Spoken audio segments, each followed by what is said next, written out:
আসসালামু আলাইকুম প্রিয় দর্শক। আজকে আলোচনা করব সার্বিয়ার স্টিকার ভিসা আর আপনার ই ভিসা। যে বিষয়টা বলতে চাচ্ছিলাম, আমরা অনেকে বলতে শুনি, অনেক এজেন্সি বা অনেক আশেপাশে ভাই বেড়াদারা বলে যে সার্বিয়ার নাকি ভিসা ই ভিসা চালু হয়েছে। এটা সম্পূর্ণ একটা মিথ্যা কথা। এখনও ই ভিসা চালু হয় নাই। যদি আপনার ই ভিসা চালু হয় তাহলে এম্বাসিতে নোটিশ আকারে বলে দেওয়া হইব, বা তাদের যে ওয়েবসাইট আছে ওয়েবসাইটে একটা দেখাইবো যে হ্যাঁ ই ভিসা। এটা দলালের একটা বাউতুবাজি যে ই ভিসা সময় কাটাতে আছে, কিন্তু এখনও স্টিকার ভিসাই রানিং আছে। আসলে দলালরা একটু মিষ্টি কথা বলে, তো এদের কথাটা বিশ্বাস করা খুব ভয়ঙ্কর। আপনারা একটা জিনিস চিন্তা করবেন, যখন সার্বিয়ার জন্য কেউ ফাইল জমা দিবেন, যদি বলে যে হ্যাঁ আপনার ফাইল সব এম্বাসি সাবমিট করা আছে, তখন আপনি দলালের কাছে তিনটা জিনিস চাবেন। এক হলো আপনার যে ইন্স্যুরেন্স, সে কি ইন্স্যুরেন্স করছে কিনা, এটা কিন্তু আপনার হোয়াটসঅ্যাপে পিডিএফ করে দিয়ে দিত। তারপরে আছে ভিসা ফি জমা দিলে, ওই যে ইন্ডিয়ার এম্বাসিতে যদি আপনার ভিসা ফিটা জমা দেয়, তখন একটা ফর্ম পূরণ করা লাগে, মানে যেটাকে বলা হয় ব্যাংক ড্রাফট। ওরকম একটা ব্যাংক ড্রাফট আছে, ওটা করবেন যে পিডিএফ করে আপনার দিতে, তাহলে আপনি তখনই বিশ্বাস করবেন যে হ্যাঁ আপনার এম্বাসিতে ফাইলটা পরিপূর্ণভাবে জমা হয়েছে।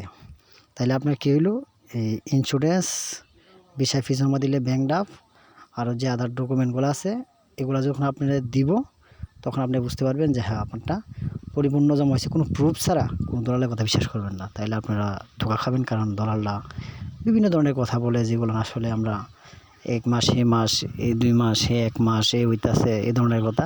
হ্যাঁ, যদি আপনারটা এম্বাসিতে ফাইল, ভিসা ফি, ইন্স্যুরেন্স সব কিছু সাবমিট করা হয়, তখন যদি ভিসা না হয়, এটা দেখা গেছে আপনার কোম্পানির সমস্যা বা আপনার ব্যর্থতা, যে আমার কপালে ছিল না, ভিসা হয়েছে না। কিন্তু আমরা কী করি, ভিসা ওগুলার ডকুমেন্ট না জমা করার আগে দলালটা বলে কি, এই মাসে হয়ে যাবে, এই মাসে জমা হয়ে যাচ্ছে, এই পিপিজেড কোড। হ্যাঁ, পিপিজেড কোডটা এখন লাগে, পিপিজেডটা লাগে, কিন্তু এটা আপনার দেখা গেছে যখন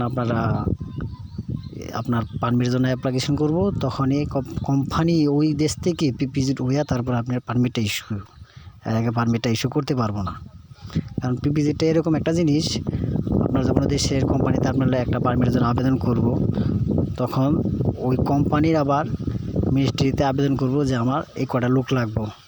তখন ওই মিনিস্ট্রি অফিস থেকে ওই কোম্পানি ভিজিট করব যে আসলে এই কটা লোকের সক্ষমতা তাদের আছে কিনা, বা এই কোম্পানিটা আদৌ আছে কিনা, যাচাই বাছাই করার পরে তারা ভিজিট কোড এবং পারমিট দিয়ে দিব।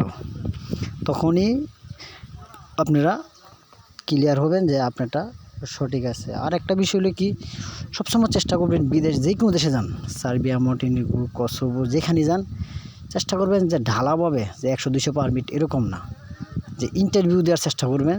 যে কোনো কাজের হোক, সেটা আপনার কাজ না জানেন, কাজ শিখবেন বা বলবেন যে আমি শিখবো আমার এই কাজে, যদি ইন্টারভিউ দিয়ে যান তাহলে ভাববেন যে আপনার কোম্পানিটা সলিড বা আদৌ কোম্পানির লোকটা প্রয়োজন। কিন্তু আমরা অনেক এজেন্সি শুনি কি যে এই অমুকে 200 পারমিট, 100 পারমিট, 50টা 60টা পারমিট এক লগে।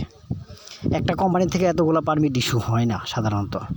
20টা 10টা যখন হইব, তখন ভাববেন, যদি যে কোনো কোম্পানিতে আপনি ইন্টারভিউ দিয়ে গেলে ভাববেন যে আপনার কোম্পানিটা সলিড এবং সব কিছু ওই কোম্পানিতে এই কাজের লোকের প্রয়োজন আছে। আর আপনি কাজ জানেন না, কিছু না, আপনার বলবো যে ফাইল জমা দেন, আমরা এই কোম্পানি থেকে 200 পারমিট ইস্যু করবো, ওইগুলো ঝামেলা হয়ে যায়। ওগুলো কীরকম হয়ে যায় জানেন, ওগুলো আপনাদের ওরা কোম্পানির সাথে চুক্তি করে যে আপনি 200 লোক আনেন, 200 লোকের পারমিট দেন, আমি আপনার কিছু প্রফিট করে দেব, এরকম সিস্টেম করে। কিন্তু এরকম সিস্টেম করলে জিনিসটা আসলে তখন তো কোম্পানির লোকটা প্রয়োজন না, হয়তো টাকা দিয়ে পারমিটগুলো কিনতেছে, বিষয়টা কি বোঝার চেষ্টা করেন। আর যখন 5টা 10টা এরকম হয়, তখন তারা কোম্পানির ঠিকই লোকটা প্রয়োজন মনে করে, যে আমার প্রয়োজন, লোকটা আনতে হবে। এতে লয়ারে যে কোনো ধরনের মানে মেল করলে যে কোন জায়গায় সমস্যা, ওরা কোম্পানি থেকে মেল করে যে লোকটি ভিসা দিয়ে দেন, বা কোন জায়গায় সমস্যা হলে ওরা রিকোয়েস্ট করে। কিন্তু যখন আমরা 200-300 হইব, তখন তো আর এত লোক এলাকা, তখন জেনুইন এই লোকগুলো কোম্পানির প্রয়োজন নাই। তো কথাটা হলো এটাই।